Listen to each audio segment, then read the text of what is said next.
Assalamualaikum warahmatullahi wabarakatuh. Waalaikumsalam. Mari kita lestarikan budaya Aceh Nangro Darussalam di Kampung Aceh Yan Kedah, Malaysia.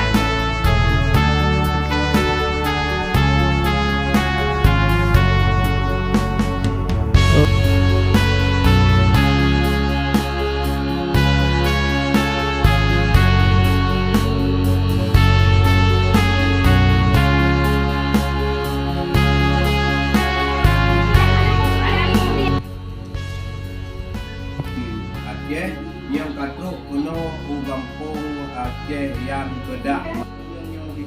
Apabila nak mengkahwin urang-urang Aceh kana bagi Aceh kana kelamin Aceh nyo tu penting katanya. Tanda kena cinta adaro. Adaro udah galak ho dajak ka pulara.